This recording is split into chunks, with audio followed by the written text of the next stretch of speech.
নমস্কার বন্ধুরা, অবশেষে দক্ষিণবঙ্গের বর্ষা প্রবেশের পূর্বাভাস মিলল। দক্ষিণ পশ্চিম মৌসুমি বায়ু প্রবেশ করবে দক্ষিণবঙ্গে, কিন্তু তার আগে পর্যন্ত দক্ষিণবঙ্গের জেলাগুলি তীব্র দাবদাহে পড়বে। দীঘা উত্তরবঙ্গ জুড়ে বর্ষা বৃষ্টির লাগাতার চলছে। সপ্তাহের শেষে উত্তরবঙ্গের জেলাগুলিতে ভারী বৃষ্টির পূর্বাভাস রয়েছে। অন্যদিকে দক্ষিণবঙ্গে এখনও বৃষ্টির দেখা নেই। তীব্র দাবদাহে পড়ছে দক্ষিণবঙ্গের জেলাগুলি। সকাল থেকে ভ্যাপসা গরমে নাজেহাল সাধারণ মানুষ। দক্ষিণবঙ্গের কাছে এখন একটাই প্রশ্ন, বর্ষা কবে প্রবেশ করবে? তো বন্ধুরা, বিস্তারিতভাবে জানতে হলে অবশ্যই ভিডিওটি শেষ পর্যন্ত মনোযোগ সহকারে দেখবেন এবং চ্যানেলটি সাবস্ক্রাইব করে পাশে থাকা বেল বাটনটি অল করে রেখে দেবেন। তাহলে চলুন ভিডিওটি শুরু করা যাক। অবশেষে মিলল দক্ষিণবঙ্গে বর্ষা প্রবেশের খবর। তীব্র দহন জ্বালায় সকাল থেকে পড়ছে দক্ষিণবঙ্গের পশ্চিমের জেলার পাশাপাশি কলকাতা সহ পার্শ্ববর্তী জেলাগুলি। উপকূলবর্তী জেলাতেও তীব্র দাবদাহের সঙ্গে ভ্যাপসা গরম। প্রাণষ্ঠগত সাধারণ মানুষের।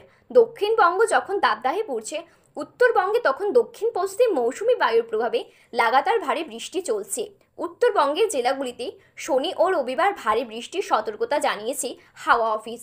উত্তরবঙ্গে শুধু পার্বত্য জেলাগুলিতেই নয়, দিনাজপুর ও মালদা জেলাতেও বজ্রবিদ্যুৎ সহ ঝড় বৃষ্টির সতর্কতা হাওয়া অফিসের। এবার আবহাওয়ার বড় বদলের খবর। দক্ষিণবঙ্গের পশ্চিম দিকের জেলাগুলি দাবদাহে, আর বাকি জেলা চরম গরমে বাড়ছে অস্বস্তি।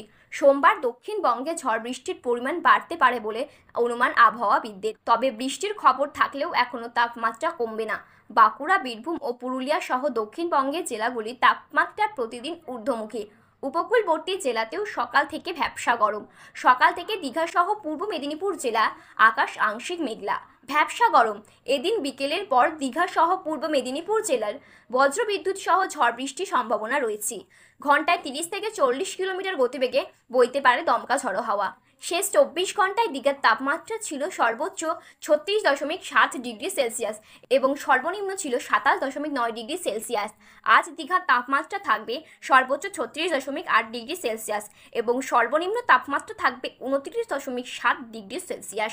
বাতাসে আর্দ্রতার পরিমাণ 78 থেকে 85%। বিকেলের পর ঝড় বৃষ্টির সম্ভাবনা রয়েছে পূর্ব মেদিনীপুর জেলা জুড়ে। শুধু পূর্ব মেদিনীপুর জেলা নয়, দক্ষিণবঙ্গের সব জেলায় বজ্রবিদ্যুৎ সহ ঝড় বৃষ্টির সম্ভাবনা রয়েছে। তো বন্ধুরা, এই ছিল আজকের আবহাওয়ার খবর। এইরকম আবহাওয়ার গুরুত্বপূর্ণ আপডেট সবার প্রথমে পেতে হলে আমাদের চ্যানেলটি সাবস্ক্রাইব করে পাশে থাকা বেল বাটনটি অল করে রেখে দেবেন।